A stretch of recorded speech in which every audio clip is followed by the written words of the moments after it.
that they are the world's foremost authority on winter storms, and that they are going to start issuing names for all of the big winter storms to affect the country. So they've already started off with this. I think the first one to hit this year was named Athena, and I forget, Brutus was the second one that came along.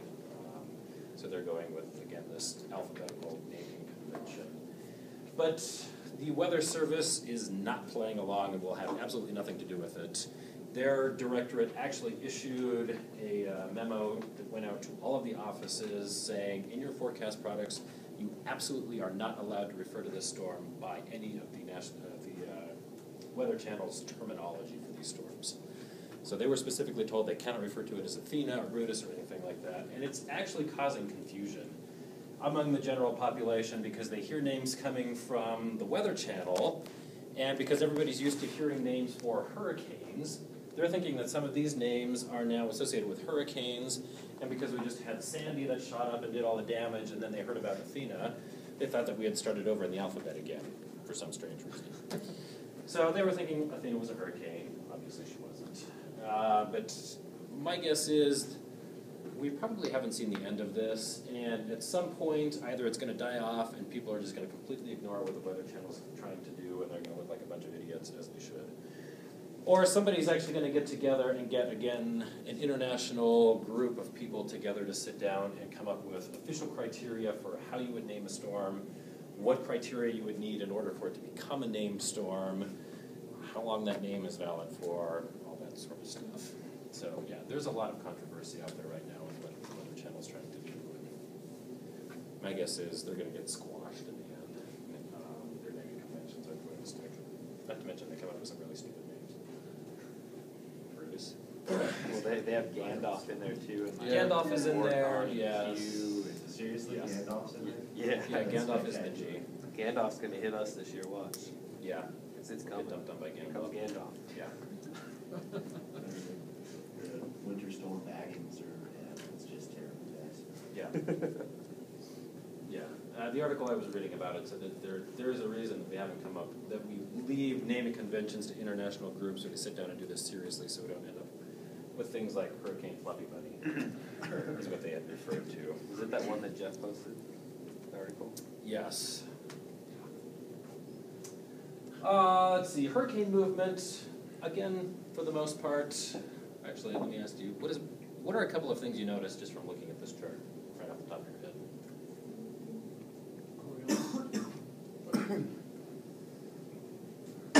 All of them are moving in this direction. So they're moving more in a westerly direction. What else do you notice? They're all kind of at the same latitude, longitude area. Yep, they all tend to form right in these regions here. They move away from the equator. And they move away from the equator, yes. Isn't that because of Coriolis force? Yep. That's right. So, notice there tends to be a void of any type of tropical cyclone formation right at the equator, which is why. Because the Coriolis effect is at its least there. Coriolis effect is at a minimum, exactly. There's really no Coriolis effect at 0 degrees. So usually within plus or minus 10 degrees of the equator, you tend not to get any type of tropical system development. What about the jet stream? Does the jet stream affect?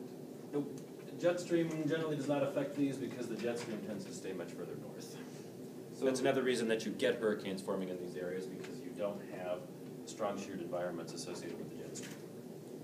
Is that also why the ones that hit the Atlantic, when they kind of get up there a little further above 30 degrees, they just kind of shoot off and die because of it? Typically, because they start coming under the influence of some sort of frontal system that'll push them. And of course, by pushing them, then you start adding shear into the environment, so they fall apart relatively quickly. What else do you notice?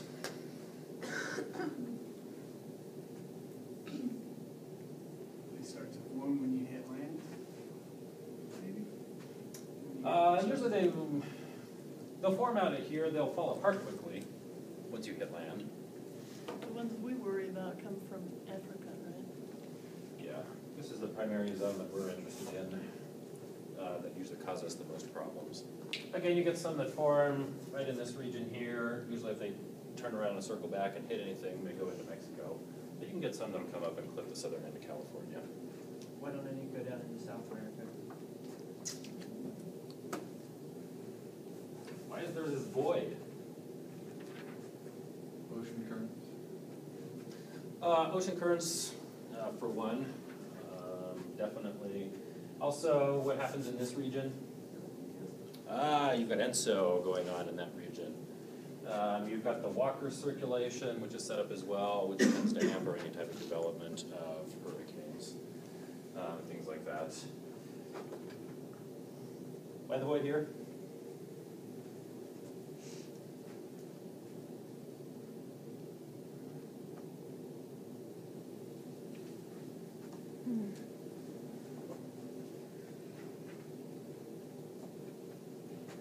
How big is that area compared to all the rest of the regions?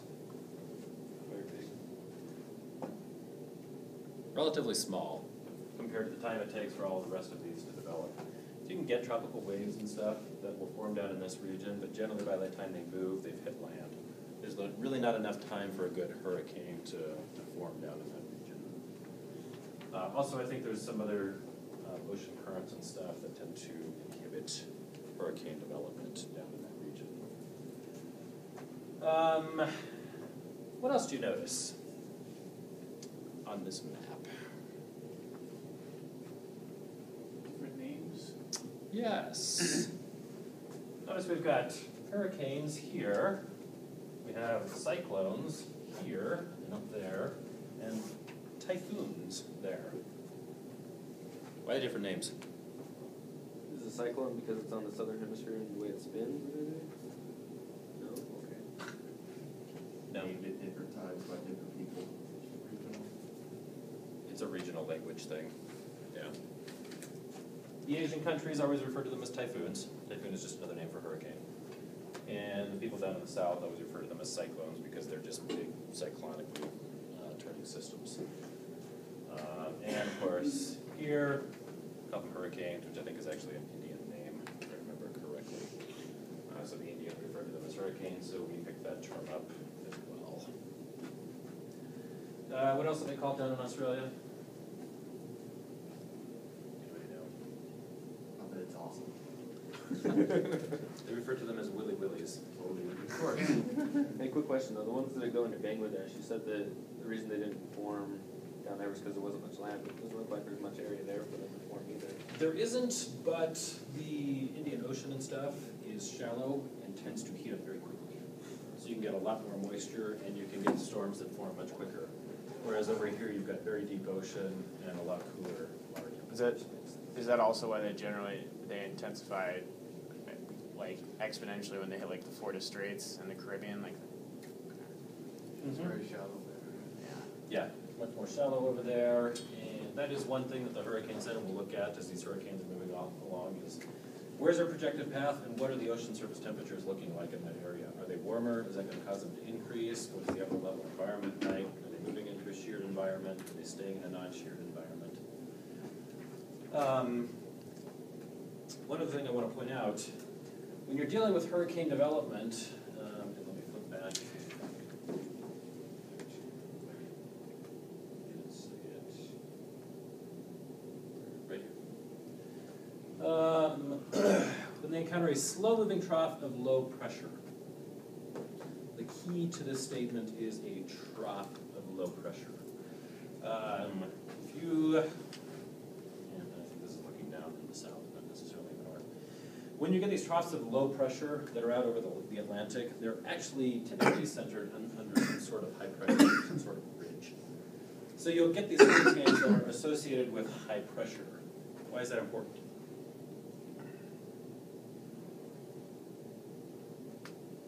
The hurricane themselves is low pressure, but they're forming in an area of generally high pressure. Isn't it because an inversion occurs and that's when it starts creating? Not an inversion. Why wouldn't they form along a frontal system? They need the stability. It can't spin full circle. They can spin with a frontal system. It's not a stability thing. I've already given you guys guys the answer a couple of times. What are one thing that hurricanes don't like? Shear. Where do you find shear? Land. Along frontal systems, yes. So in order to get a hurricane going, it means they cannot be associated with the frontal system, which means they have to be associated with areas of high pressure. So that's why if you look at maps and stuff, when you've got hurricanes that are moving along, you'll look at them out at the ocean, but if you look at the upper level pattern, you'll notice that they're forming under ridges of high pressure. That's also why they move relatively slowly. High pressure, the winds are relatively weak, there's not a lot to actually push them along in one direction or another. They can just sit there. Yes. So they have plenty of time, particularly if they form over here off the coast of Africa, to move across the Atlantic.